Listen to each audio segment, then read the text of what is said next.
Hi, welcome to this week's IGTV. Today I'm talking about managing your teens, plus family, plus the holidays, and you're like, rah! Because either they don't get along or you don't get along with them, or you get beacon off from your family because your teenagers aren't behaving in the way that they want them to, and then you're not being a good parent, or maybe you're just not being a good daughter or a good son.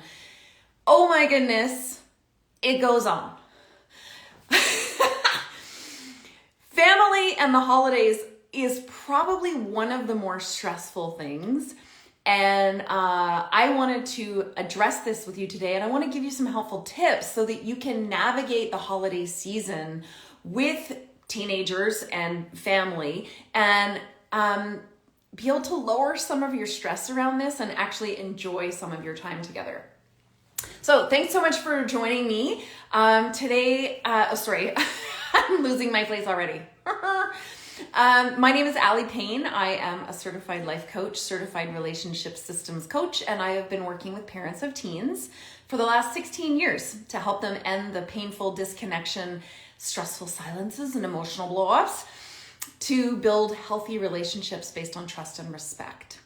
So I know in the United States, Thanksgiving is next weekend, and so this can be a huge touchy issue, let alone as we get closer to Christmas if you're in Canada. Okay, so here's let's set the scene, shall we? Let's set the scene. So if you're like me, you're trying to either host a family dinner, okay, or go to family to participate in a family dinner. Sound familiar? You're with me so far?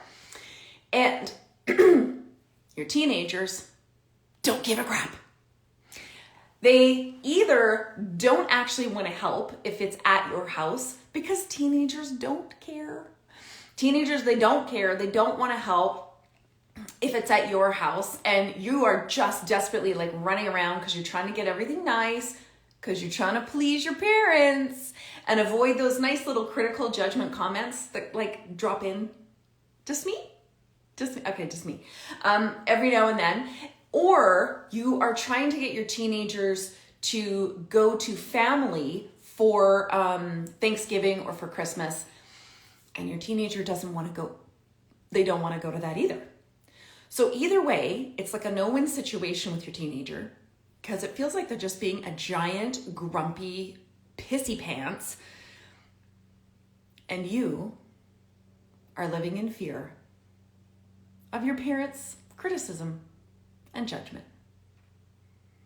If this sounds anything familiar, you are in the right place. Okay, here's how this kind of rolled out for us in my family. My oldest son has very recently been diagnosed with autism. And I'm telling you this because it relates a lot to how family meals rolled out for us. So my son is a real introvert, okay? So he's very introverted to begin with. So a whole lot of like loud, he's also has sensory processing issues. So this is like right from 9 or 10 years old. Family dinners where there was a lot of people and a lot of noise didn't work for him. Now, I understood he was an introvert, and I was like, yeah, we already know this about you. And we thought at the time had generalized anxiety. We now know he's actually autistic. So we used to tell my son, my introverted son, it's okay to go and take time in your room. You don't need to be around family the whole time, because he would get overstimulated way too quickly and then start to escalate into further challenging behavior. So if you have an introverted teenager, I know it's hard to tell who's introverted and who's not when your teenager basically doesn't come out of the room and just wants to be on their phone all the time. Yeah, no, I understand. I'm not talking about that. I'm talking about personalities where your teenager is otherwise quite bubbly around their friends, etc. Or maybe they're quite quiet. I do not use the word shy because shy is actually a derogatory label that came from back when we thought introversion was a social disease that needed to be bred out of children.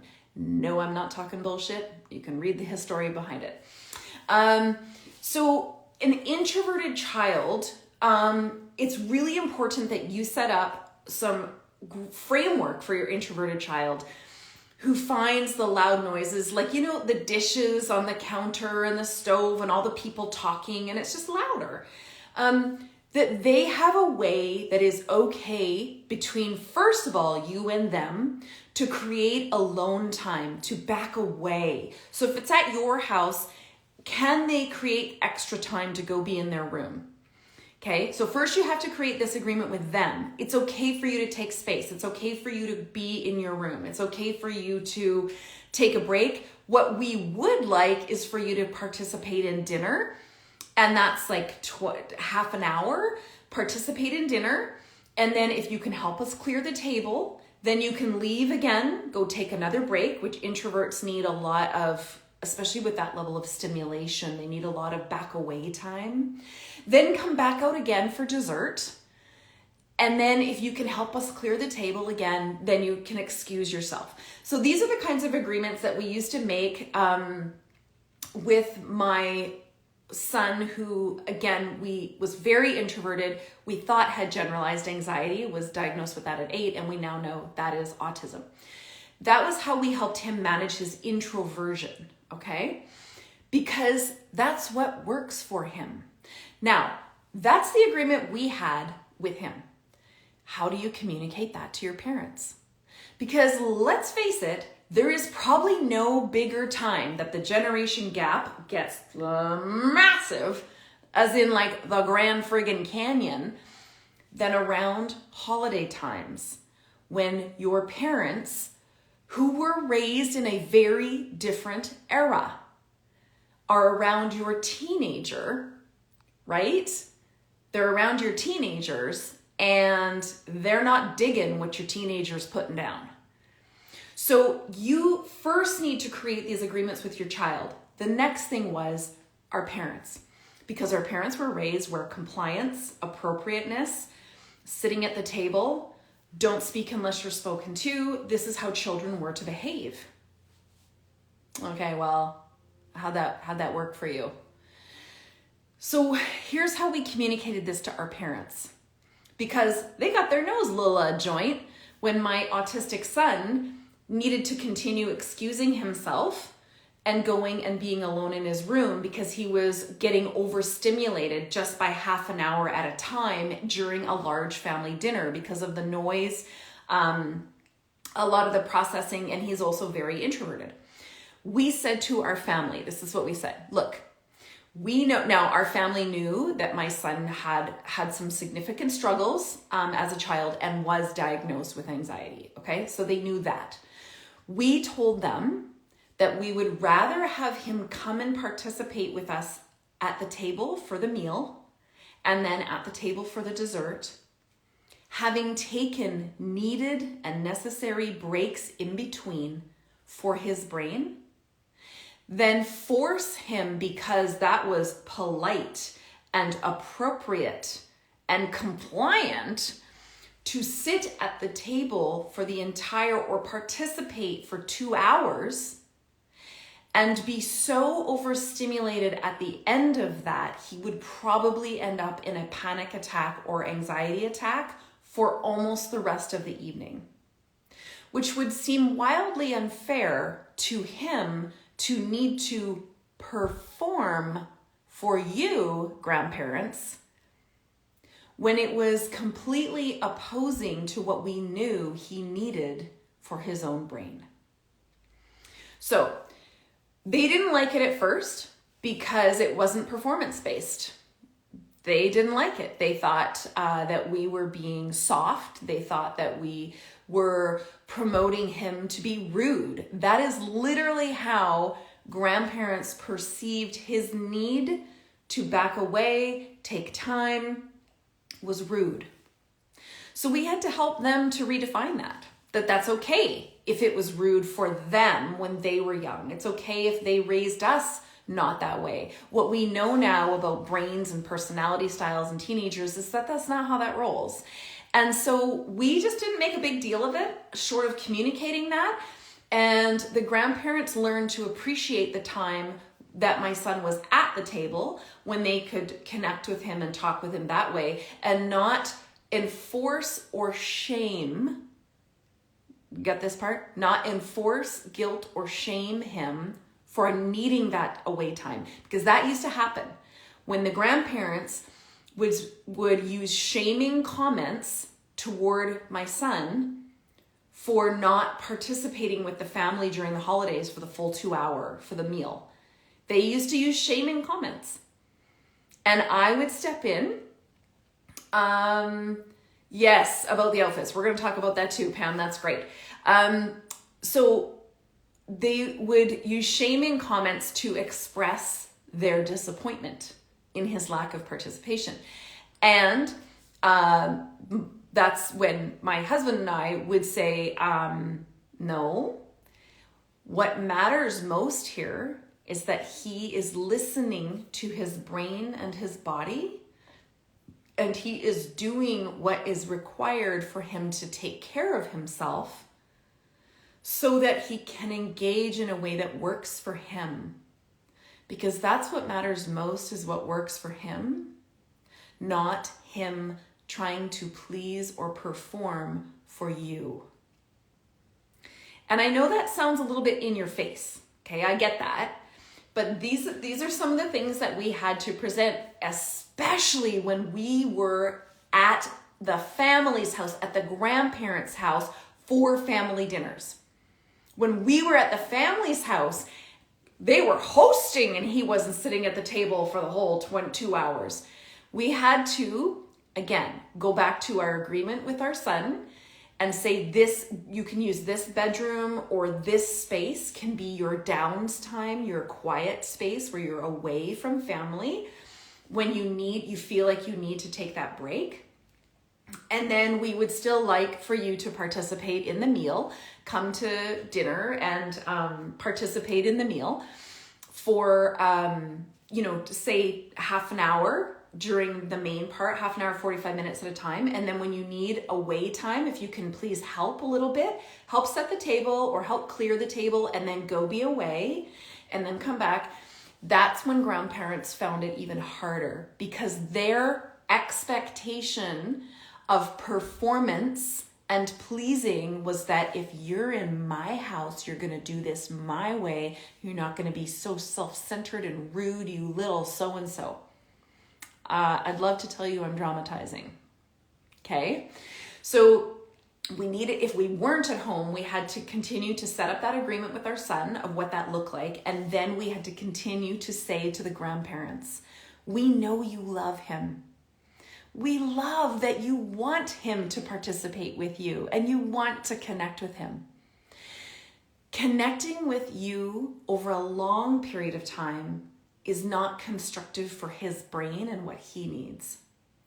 Taking breaks so he can connect with you during shorter periods of time and not end up so overstimulated or in an anxiety attack in the evening is more respectful to him. Now this is part of where the generation gap runs in, right? Because the way we were raised was, I'm sorry, you don't respect the child. What? You're putting the child's needs first? What? That is not how our parents were raised. Grandparents were raised. They were raised, the child's job is to respect the grandparent. The child's only role is to respect and perform for the parent and the grandparent. And if that doesn't happen, the parent is the first person who's going to hear about it because they are failing. Can I get a heck yeah if this is sounding familiar to you in the comments? If you're here on Instagram, I'd love if you tap my name, hit the follow. And if you are on YouTube, hit the subscribe button. This isn't, so part of this communication, it's a fine line and it can feel very uncomfortable because I know that you love your grandparents and that you want to respect your grandparents and you don't want to get the shaming, guilting comments Thank you. Yeah, so I'm not alone in this, right? The shaming, guilting comments, that is the only way that grandparents were taught to communicate, you are not respecting me. Because they were taught that respect is one way. Respect is one way. Okay? Okay. I want to address that comment right there. That your daughter indulges in books and no social.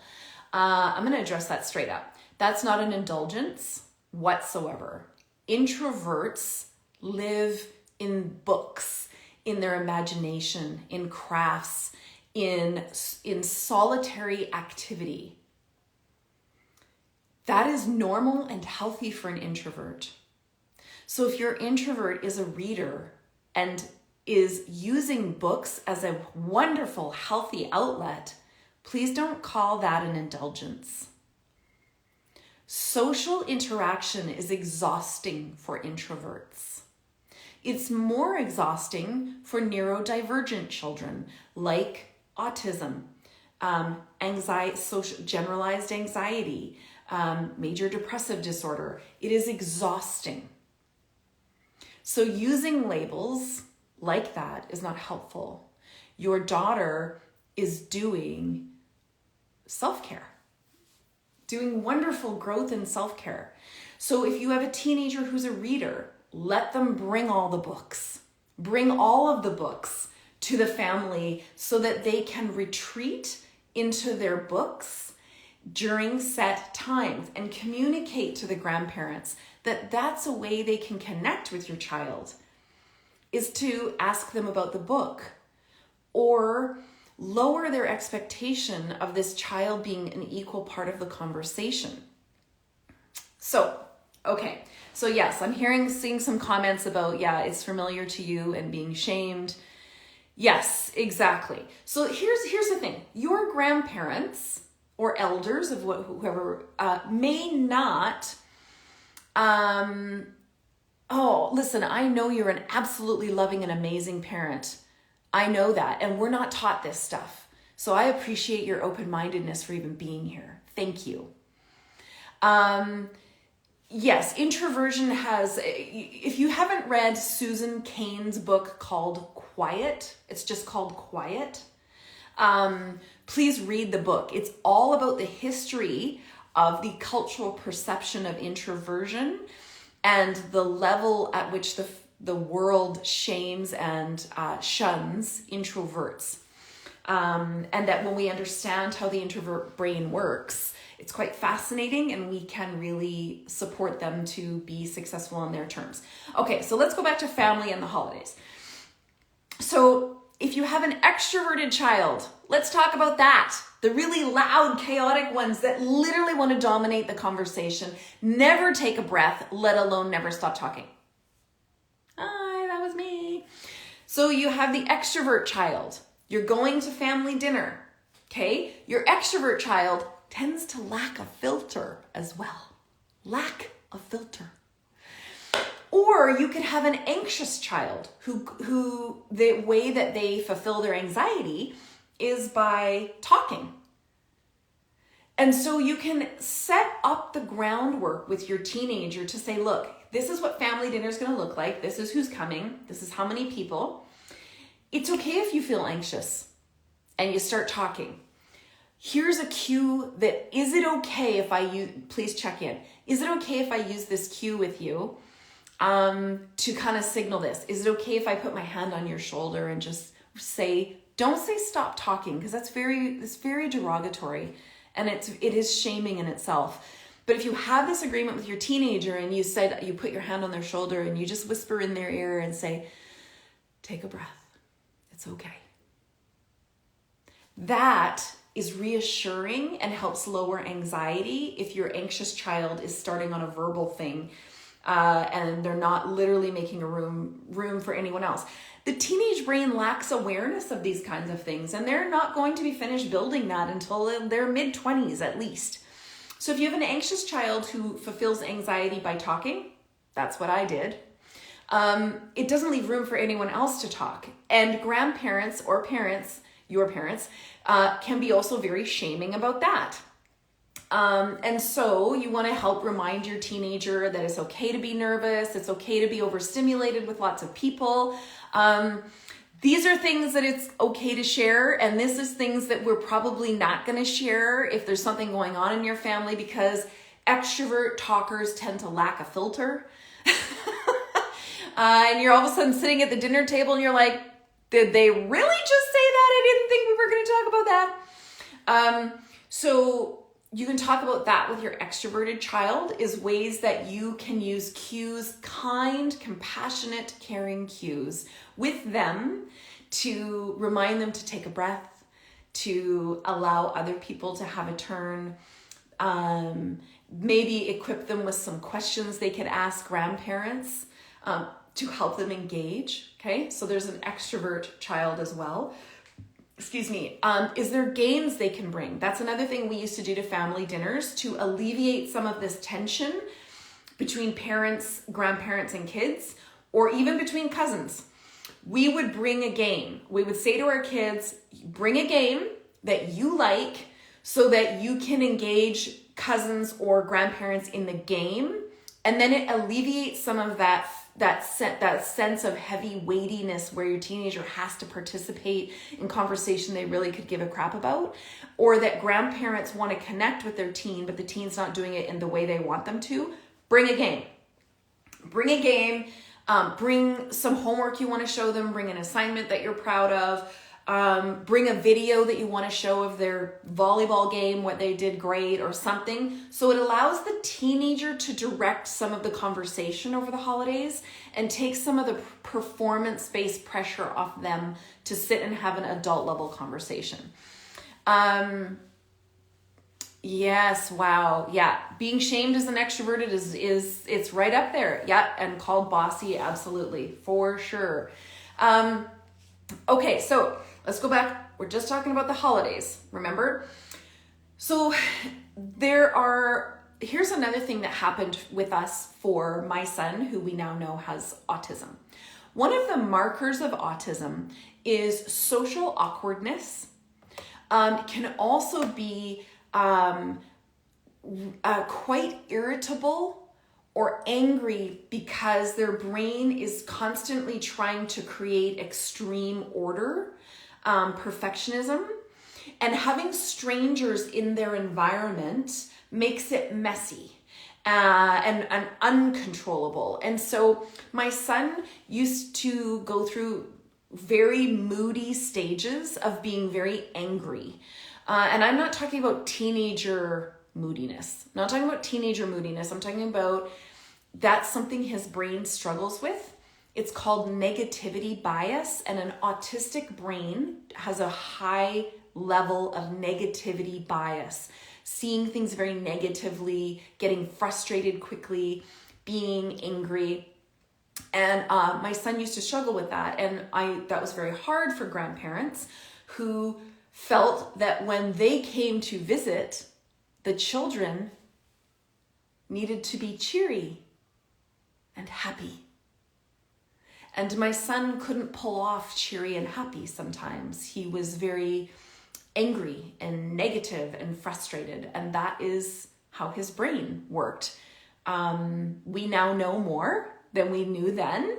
And so we used to make a lot of room for him. He wasn't rude. He was not rude, like back talk or sassy. He just was angry. He was just very in his own world, frustrated and angry. And the grandparents had a lot of problem with that too, because they felt that was rude. How dare he show up to the Thanksgiving or the Christmas table and not be happy? How dare he be so self-involved that he was angry? And we had to manage that a lot as well. We had to say, now again, our whole family knew that our son struggled with some neurodivergence and mental health. He had been diagnosed since he was 8, but again, we thought it was generalized anxiety at the time. And so, but it was still very hard for them because they felt that him being unhappy was rude. We had to help them to be with that, to say, he's not trying to be angry and upset. Do you think that if he had a choice to not be trapped in that brain that was constantly trying to tell him things weren't the way they should be, that he would choose to be angry, grumpy, irritated, and upset over being happy? Do you think he would really make that choice? No, that's how his brain is. His brain, he's struggling with this. So making him wrong about it or shaming him for it is not helping him to work through it. So that was also very hard for grandparents, that my son struggled with his irritability and negativity. So we had to do a lot of explaining about that. It was uncomfortable. I am not going to kid you. I remember sitting at Thanksgiving dinners and Christmas dinners, and whether it was at our house or whether it was at someone else's house, it was really, really uncomfortable. Now, that's your teenagers, but I want to talk about the phone. We also used to say this: when we go to dinner at someone else's house, you are not going to sit on your phone the whole time. You can bring a game, you can, but you won't sit on someone else's couch and literally have your phone in your face the whole time. That is not how this is going to roll. You can have, some phone time between here and here, but we're not sitting on the phone. We don't expect you to engage in conversation the whole time. That's exhausting for teenagers, nor do they want to do that anyway. It's awful. But we did limit phone time when our kids were at someone else's house, our family's house, for a holiday dinner. We also limited their phone time when someone else was at our place for family dinner. We said they could watch a show, they could invite someone to, but there was ways that we wanted to help them to participate without exhausting them, but not be on the phone the whole time. Okay, so that's why bringing a game or a book or something and setting time limits around what that looked like was really important, especially with cousins, and even cousins that they were having kind of troubles getting along with at some point. That's why bringing a game worked really well between dinner and dessert, or even before dinner. It helped them engage around something that they could all participate in. So those are other boundaries that we set with our teenagers around their phones and at the table. We did have to have, again, a number of conversations with grandparents to have them understand that it was okay for them to say to our teens, like, help me to understand what you're saying. Or it seems like you're angry. We tried to continually help the grandparents to understand that the teenage brain is a hot mess, and that we do expect basic manners, but it's not going to be the kind of things that they were raised in under complete compliance and performance based. We just weren't operating that way. So I hope that's helpful for you, a little bit about teens and the holidays. Now, let's talk about you and your family. Let's talk about you and your family and the holidays, because that's a whole other thing. You're allowed to set boundaries with your family over the holidays. You are allowed to set boundaries with your family over the holidays.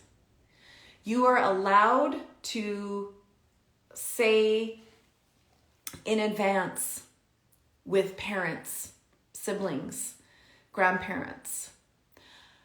I strongly recommend doing this in advance through phone conversations, etc. Not email. Please, not email. Okay, through phone conversations, to say, I want to set some expectations about the holidays coming up. These are the things that are going to work for us. These are the things that aren't. So here's an example is that, let's say you've been struggling with a job, or your partner's been struggling with employment or something. It's not going to be helpful for for you to constantly ask so-and-so what they're doing about a job. That's it. And this, of course, is something that you're basing on previous behavior, saying that's not helpful. It's okay. It's fine if you want to ask about these things, but this isn't just something that's going to work. Or if there's been comments that have been made to your family about, or from your family about the way you're raising your children. I am not open to critical, judgmental, or condescending comments about how we're raising our children. It sounds like, and then you need to be specific to include previous sentences or phrases that your family has used. And then you also need to provide them with the alternative. Because if you just say stop, they don't have another way. They don't know another way to communicate. So you could say instead, if you would like to say, I'm curious about, or tell me about this. Or it can be simply, that's out of bounds. We are not going to go there. You're allowed to do that. You are allowed to say, making derogatory comments about my job choice, or about how we parent our children, or about my partner, or about my relationship with my partner, is out of bounds. Maybe you're newly separated. Maybe you're newly divorced, and your parents or grandparents feel it okay to make really derogatory comments about your now ex around your children. Things like, that's the best decision you ever made. I mean, he or she was just such a so-and-so. They think they're supporting you, but around your children, they're now shaming your children because that's half of their DNA. So having conversations with your parents or your grandparents in advance of the holidays is really important to manage expectations. Tell them, we have made an agreement with our teenager that they can be away from the large group during these times, that they're going to be at the table during this time, that they're going to bring a book. That's what they do for safety and what feels good for them, and that they're going to participate for this time, but participating for the full 3-hour or 4-hour ordeal or whatever is overstimulating for them. It's not okay. We're bringing their bike so they can go out and go for a bike ride. We're bringing their something so that they can move away from the space when necessary. We've made agreements that our teenager can bring their phone, but they're only going to be out on this time so that they are participating. That you make comments and agreements with your parents or your grandparents that it is not their role to discipline or parent your child. It is not their role. That it is not okay for them to step in and discipline, aka punish, your child when they're not being the way they want them to be. So you might say to your grandparents or parents, what would work for you? What are some things that I can support in our family for you to have a holiday that you enjoy, for you to have a holiday experience that you find meaningful? Now, that doesn't mean that you can meet their agreements, because remember, parents and grandparents were raised in an era where, again, children's job was to perform for and send all the respect up to the elders, but it was never the parents' or grandparents' job to respect the child. It was a one-way street. And we know now how traumatizing and enraging that is for kids, including teenagers, and unfair. So what kind of things go on with your family that you would like to set a boundary for? Now, I also want to explain, if you haven't watched any of my other videos, a boundary is saying, this is what works for me and this is what doesn't. I'm going to be really clear, and you must be clear. Clear is kind. Really clear about that. Actual words, phrases, examples, everything said in a respectful way, of course. And then you give options. If you don't provide options, it's not likely change will happen. And you set those boundaries in advance. So a boundary says, this is what works for me and this is what doesn't. And I'm going to be really clear with you about that so that you are better equipped to make the choice to respect my boundary. Does that mean they have to respect your boundary? No, it doesn't. Because did you hear that, the word I said before that? It's their choice to respect your boundary. So worst case scenario, which I hope this isn't true for you, but I know it is true for so many people. What is your boundary? So here's the thing about a boundary is that it's your feelings, it's your experience, it's how you want to feel. It's not up for someone else to take care of how you feel. It's up for you to take care of how you feel.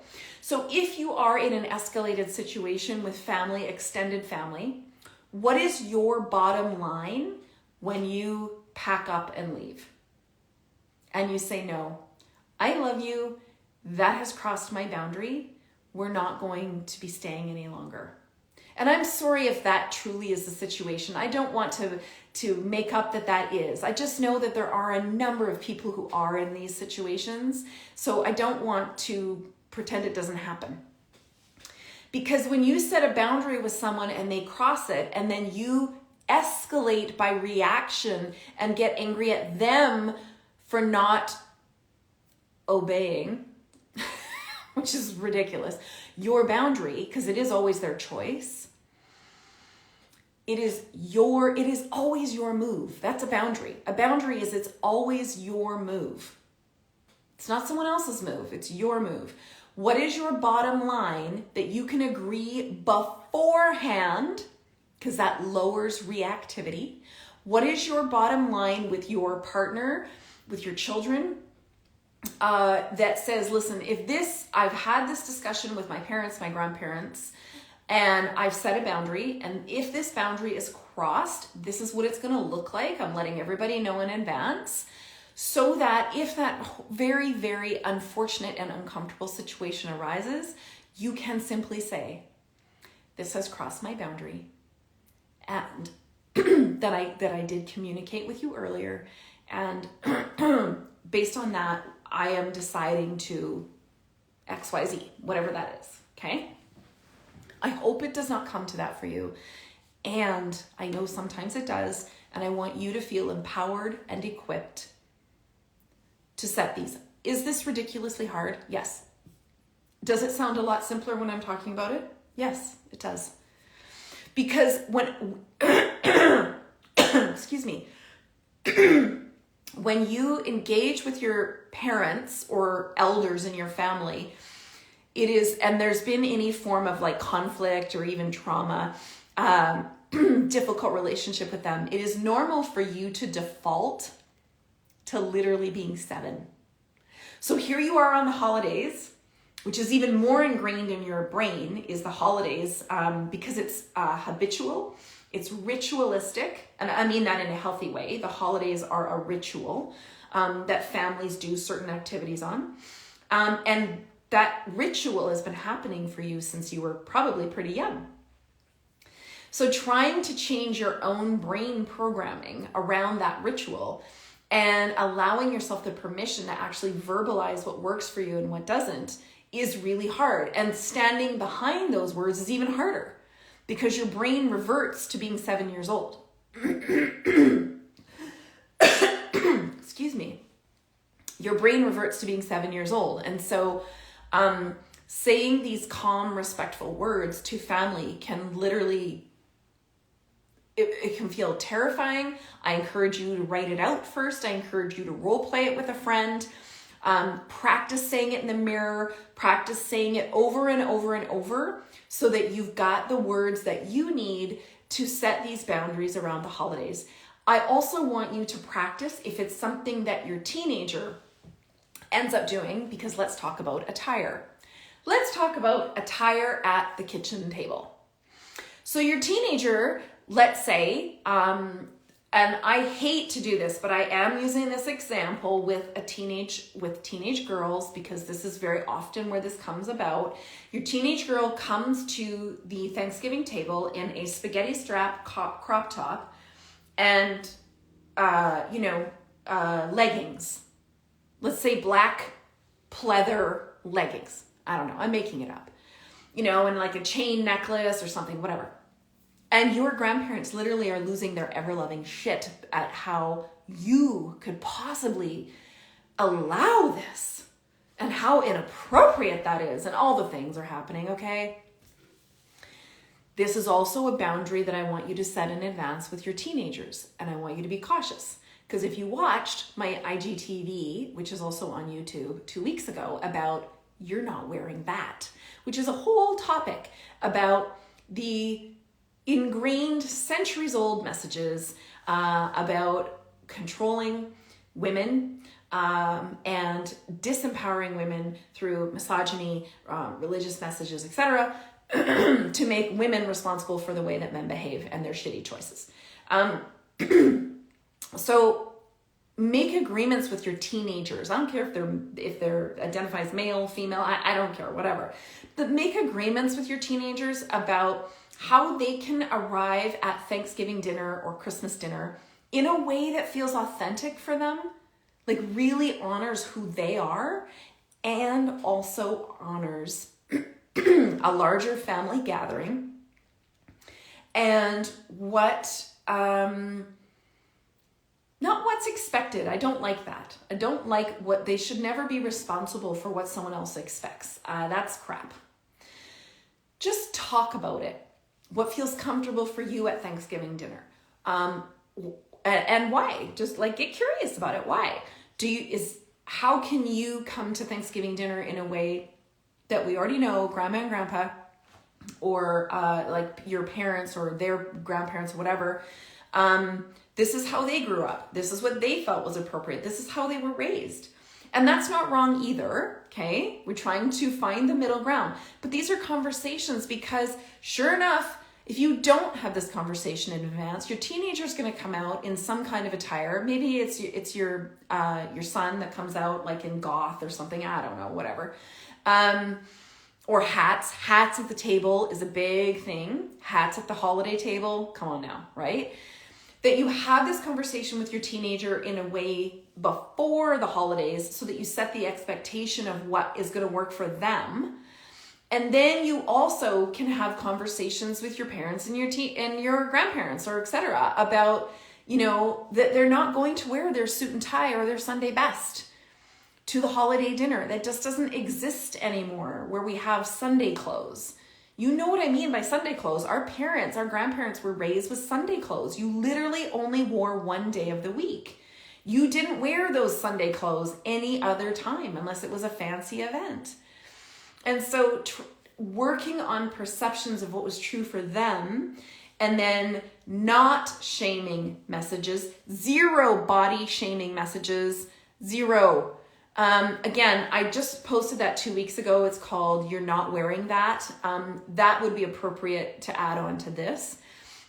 So that whatever your teenager arrives at the table in, now we're not starting up a whole other shame storm as grandparents or parents are saying, colorful things about what they think it means if your teenager dresses that way. Yes, and exactly. It's not about what they're wearing, it's the attitude or belief system behind what they're wearing. I completely agree that matters, and that teenagers do love shock value. Yes, they do, because it's a form of attention. And so teenagers often use their attire as shock value, etc. And I did address all of that a couple weeks ago in my video, You're Not Wearing That. So strongly recommend that you go have a look at that too. But talk to your teenager about the shock value. So what is it that you want from your grandparents? And what is attention? And what is positive attention? What's shock value attention? And just normalize it. Because I don't know about you, but I don't know a single person of any gender or no gender who's ever left the house and never, ever, ever worn something purely for the purpose of garnering attention from another being. Go find me one. There isn't one. Okay? We're all human. We're all insecure. We all do it. So we need to address the whole attire thing and do it in advance. But you got to do this from a place of these teenagers are just trying to find themselves. They're trying to figure out who they are. And yes, they are seeking attention. And no, that doesn't mean they're broken or bad. It means they're seeking attention. So how can you give them a form of attention without needing the shock value? Ever thought of that one? Okay, so I hope this has been helpful for you as far as managing teens and family over the holidays, because I know it's coming up in the United States. Thanksgiving is next weekend, Christmas for all of us in Canada and the United States, across the world, in December. And it is really important that you begin having these awareness conversations, boundary setting conversations, self-care conversations with your teenagers, so they can have the best experience possible, listening to their brains and their bodies and what works for them. And you can help communicate these things to your family in advance, so you can avoid some of the negative, the arguments, the shaming comments that come, but also understand this. This is one premise that I hold about the holidays. No matter the relationship that you have with your family, no matter the relationship that you have, what I hope, although I know is not always healthy, so you decide, what I hope for you over the holidays is that just as war used to stop, literally war would stop when an Olympics would come around.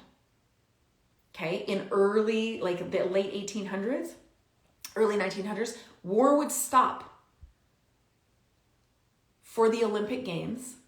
People would put down their arms, then they would compete for their countries, and as comrades compete against each other, and then go back to war and pick up their arms, fighting each other. I hope for you that the holidays is a time that your family can put down your arms.